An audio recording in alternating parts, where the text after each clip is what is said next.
আলোচনায় অংশগ্রহণের জন্য আমি প্রথমে আহ্বান জানাচ্ছি মাননীয় সদস্য জনাব মোহাম্মদ আশরাফ আলী খান খসরু, নেত্রকোনা 2। আপনার সময় 5 মিনিট। মাননীয় স্পিকার, আপনাকে ধন্যবাদ। আপনি তৃতীয়বারের মতো এই সংসদে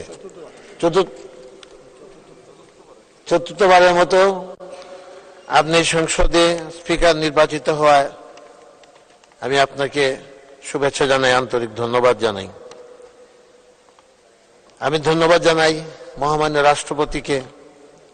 উনি দ্বাদশ জাতীয় সংসদে এই সরকারের এবং মাননীয় প্রধানমন্ত্রী শেখ হাসিনার নেতৃত্বে বিগত সরকারের যে উন্নয়ন তুলে ধরেছেন এবং বিশদভাবে উনি আগামী দিনের জননেত্রী শেখ হাসিনার নেতৃত্বে যে উন্নয়ন হবে তারও কিছুটা আভাস দিয়েছেন। আমি তার জন্য মহামান্য রাষ্ট্রপতিকে ধন্যবাদ জানাই। আমি ধন্যবাদ জানাই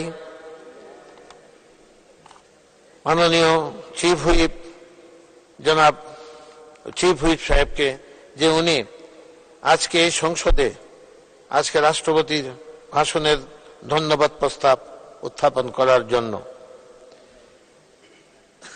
মাননীয় স্পিকার, আমি আমার বক্তব্যের প্রারম্ভেই আমি শ্রদ্ধা ভরে স্মরণ করি সর্বকালের সর্বশ্রেষ্ঠ বাঙালি জাতির জনক বঙ্গবন্ধু শেখ মুজিবকে, যার নেতৃত্বে আমরা যুদ্ধ করে দেশটি স্বাধীন করেছিলাম। শ্রদ্ধা জানাই 1975 15ই আগস্ট রাতে বঙ্গবন্ধুর সাথে নিহত তার পরিবারের সদস্যবৃন্দকে। আমি শ্রদ্ধা জানাই বঙ্গমাতা ফজলুন্নেসা মুজিব এবং আমি শ্রদ্ধা জানাই যুব সমাজের অহংকার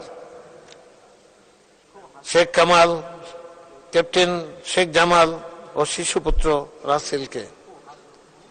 আমি শ্রদ্ধা জানাই 15ই আগস্টের কালো রাতে নিহত আওয়ামী লীগের নেতৃবৃন্দদেরকে এবং যারা বঙ্গবন্ধুর এই হত্যাকাণ্ডের জন্য এগিয়ে এসেছিলেন। আমি সেই সমস্ত বীর জওয়ানদেরকে আমি শ্রদ্ধা জানাই, সেই অফিসারদেরকে আমি শ্রদ্ধা জানাই।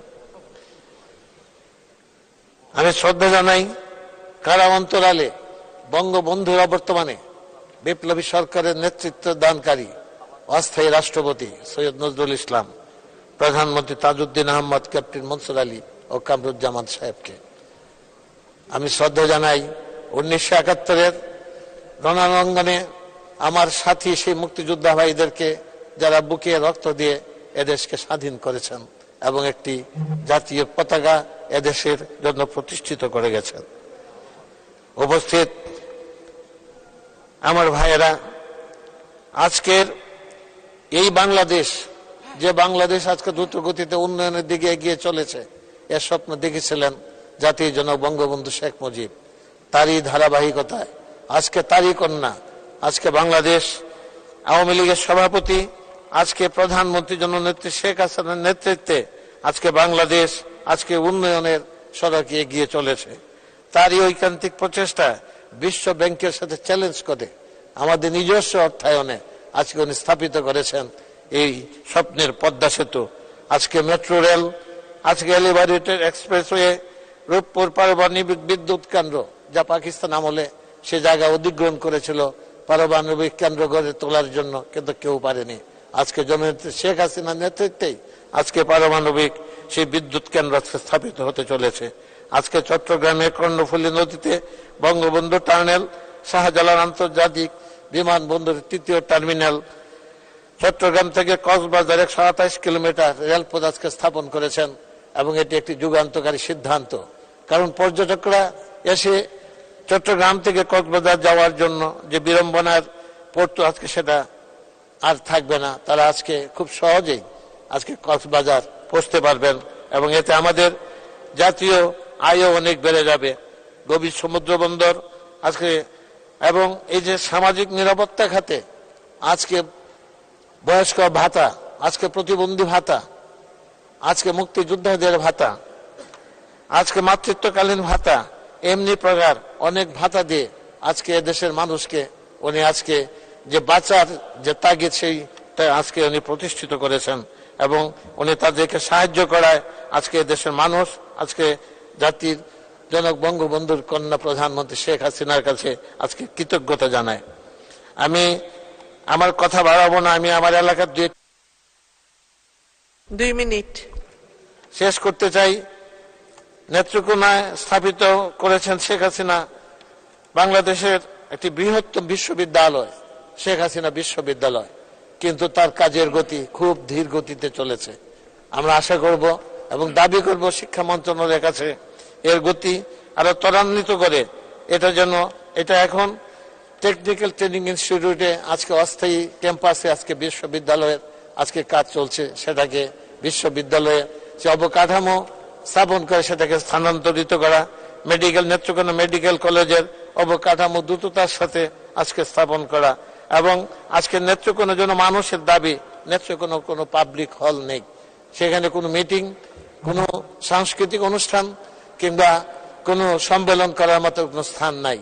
শুকনাকালে সেটা মাঠে করতে হয়, আর বর্ষাকালে সেটা আমাদের করা খুব কঠিন হয়ে পড়ে।